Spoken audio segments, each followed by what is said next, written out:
Well, welcome y'all to Jan's in her own kitchen. Welcome back. Thank you all for joining me today. Today I'm going to make some salmon croquettes. I'm going to be using my mother's recipe with a little bit of twist of my own.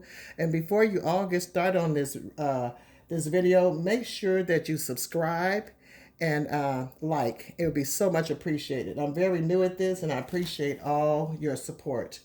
What we're going to be using today in these salmon croquettes is a wild Alaskan pink salmon in the can, and you can find that at your neighborhood supermarket. We're going to be using some black pepper and some cayenne pepper because I like a little bite to mine. We like spicy food in here. We're going to be using some onion powder and garlic powder. I use a half a teaspoon of each of those, a half a teaspoon of the peppers, and a whole teaspoon of lemon pepper because you know when you're cooking fish you like a little lemon, and since I don't have fresh lemon I'm going to be using lemon pepper. We're going to be using some fresh chopped onion, fresh chopped bell pepper, and some fresh green onions, and some of you would call those scallions. We were using 1 egg to bind this 1 can. We'll be using, of course, the cornmeal. And this is right here is about a cup of cornmeal. And that's just going to go on the outside to coat it to give it a nice crispy texture. And also for the binding method, we'll be using some Ritz crackers because you know Ritz crackers has a lot of butter and delicious flavor in it. And this here is the Alaskan salmon right here that I've dumped out of the can. And what I'm going to do is I'm going to break this salmon up real well, and I'm going to fish through it and get all the bones and stuff out of it that's been left in there, and some of the ooey stuff that I don't like the old skin and things like that of that nature. Like this, I'll take something like this out. I won't cook that. I'll take that out. So I just go through this finally. See those bones? I go through it finally and fish all of those out. I hope you all are having a blessed day, and I appreciate you coming in. See those bones? I don't want those. I don't want that into my croquettes. And this brings back a lot of memory. My mother used to make these when we were a kid. And I tell you, we would love having these salmon croquettes with a side dish of white jasmine rice. And so now that I've fished out the bones, and if you find any more, you can go through it finally, like really, really go through it finally. But I think I've covered it all. But what you do is you go through it and start flaking that fish apart. Just as so. You start flaking that fish apart. I'll try to bend my camera down so you can see it a little bit better. There you go.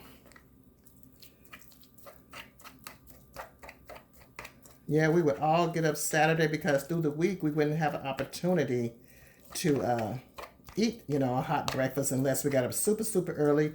And usually then it would be like oatmeal if we wanted a hot breakfast, or it would be malto meal or cream of wheat. But to get something like this, it would come on a Saturday. She'd probably make some homemade biscuits to go with it, and we eat it with syrup. And man, this here brings back a lot of memories. So I thought that this morning I would prepare it for my family. So now that I have it all broken up, I'm going to go into seasoning them. So I'm going to dump in my peppers. This is cayenne pepper and black pepper because we like a bite to our salmon croquettes.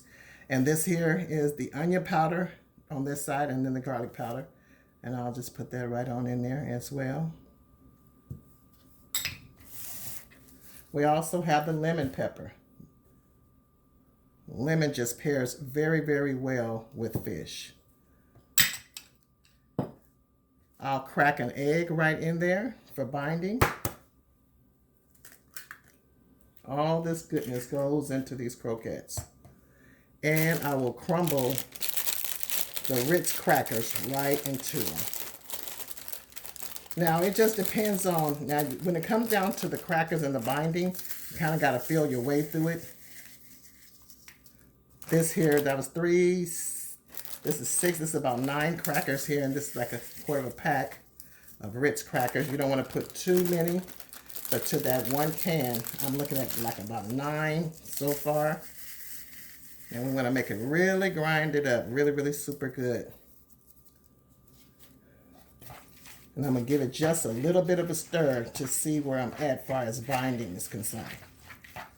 Because we want it a little loose, but not too loose, because we got to make patties out of it. Okay? When I dumped the can of salmon in here, I left a little bit of the juice so that it can help all the vegetables that I'm going to apply in here, and so it can help all the seasoning incorporate really well. So as I'm mixing it, I'm smashing it as well, because I don't want it in big chunks.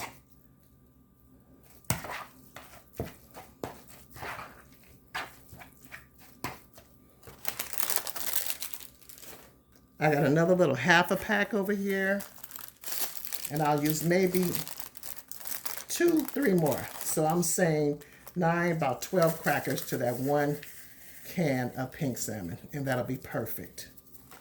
Okay?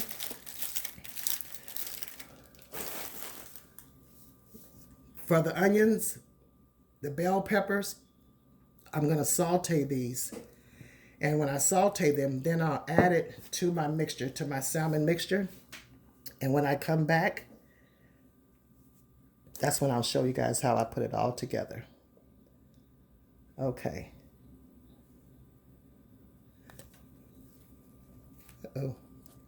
I'm new.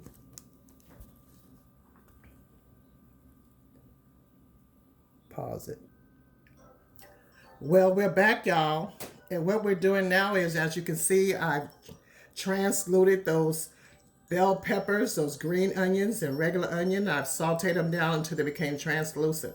So what I'm going to do now is add them to my salmon mixture. You could have waited till they get kind of cool, but I didn't feel like waiting. And so then I just mix that all together. You don't want to put them in there raw, because that fish is going to get done faster than they're going to be able to cook. So they'll be crunchy if you put them in there raw. So you want to make sure that you saute those really good. Don't overcook them, but just, till they're translucent. Season as you go. I season each layer of my food. I don't add salt to this particular dish because this is like a cured salmon. So it's already ready. And so what I'm doing now, I'm just going to start making my patties. And this is how I do it. Now you can put it in a ring, meaning if you want them all to be the same size, but I just pat mine out just like this, just as so. Right here, I have my meal. Sprinkle a little over the top, pat it. It gets a little challenging, but the payoff is awesome. And that's how it looks once it's done. You lay it to the side and continue with the rest. Now this here particular can, I think it's going to make me about 5. I'm thinking 4 or 5. I'm hoping at least. I'm hoping 6. So that we can all get 2 apiece. Okay. I can hold it in my hand and probably do a lot better. Dust it off. And I hope you can see everything I'm doing here. Yes. Yes, you can. Try to make sure they're all about the same size. That one right there looks a little bit bigger than this one, because if they're not all the same size, they won't all get done at the same time. So I think I made one a little bit bigger than the other. And that's why it's kind of good to use a ring, like a little ring that you measure out your biscuits in and stuff like that. Wait a minute, that's when I was getting a little big. They're so good though. You just be like, want to just keep eating them. Get your little meal, just like you would do if you're making some fish, if you're getting ready to fry some fish. Now over there on my skillet, I'm going to put together a little olive oil and start getting it hot, because I'm really trying to stretch this can. Because if they taste like really, really super good, I'm going to have to make like more, and they are going to taste like really super good. What I mean, if they taste like super good. They're going to be like more than super good. because I tasted the mixture. I cheated. But you can add what you want to add to them. But this is the basic. This is my mother's recipe. And we're just patting off the extra cornmeal. Now, a lot of people will put cornmeal into their mixture. I don't think that goes quite well for me. But everybody got their own recipes. Let me see. Let's divide this up. I think it's about right. Get a little bit. Because I got a granddaughter. You probably hear her little cartoon stuff going over there. And they don't have to be perfect because that's the homemade thing about it, you know? They don't have to be a perfect shape as long as they taste perfect, okay? And we just dust it off a little bit. Add a little bit more to that side. Dust them off. Just make sure they're coated because you don't want the actual fish to touch the skillet. Okay, and then we'll get this last one. Hold on a minute here. And we'll get this last one.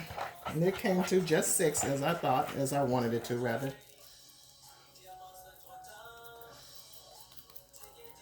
Awesome, awesome, and awesome. Okay. Just enough meal. Your hair bothering you? My grandbaby over there. She's upset because she used to be in the kitchen with her grandma cooking just like I used to be in the kitchen with my mother. I can only imagine what it feels like to have a grandmother to cook. But when I was by the time I came into the world, all my grandparents had deceased. So I can only imagine why she wants to be in here. Okay, this could be quite messy. I'm going to take this bowl away and go wash my hands really fast.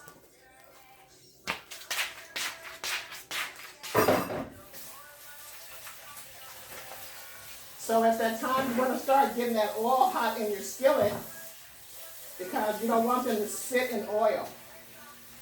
So you want to get that stove on and start getting it hot with the oil. And that's what I'm doing over here now, and I'll be right back with you all.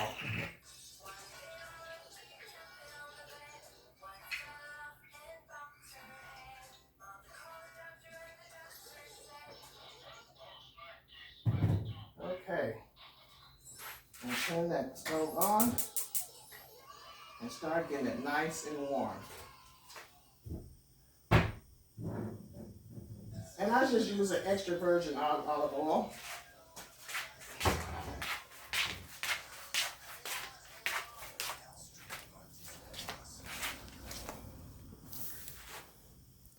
And once I get over there and get them into the skillet, I'll be right back with you all. As you can see, I got my oil right here. Where is my oil? This is my fish, and this is my oil. I don't know if you all can see that or not. Let me get my hand out the way. And I'm gonna get that right off into there, okay? So, here we go. It's kind of hard doing this with one hand, but I'll do it. But as soon as I get them in, I'll get right back with you all. Okay, y'all, they're in that skillet. They're just frying away. And I'm cooking them in 3 patties implements. And we just wait till they get golden brown on one side because you don't want to move them until they're totally firm and able to flip. I have a pot of rice over here. I don't know if you can see that because I'm working with a camera that I don't know what I'm doing. Yeah, right here. That I'm going to serve with it. And this fish smells phenomenal. When I'm done, I will get right back with you all to show you the outcome. And this is the finished results, y'all. Salmon croquettes and rice with steaming hot rice, jasmine rice at that. So I thank you all for tuning in with me. Jan's in her own kitchen, truly in her own kitchen cooking. Make sure y'all hit that subscribe button and like this video, and look forward to hearing from you real soon. I thank you for joining me. Bye-bye.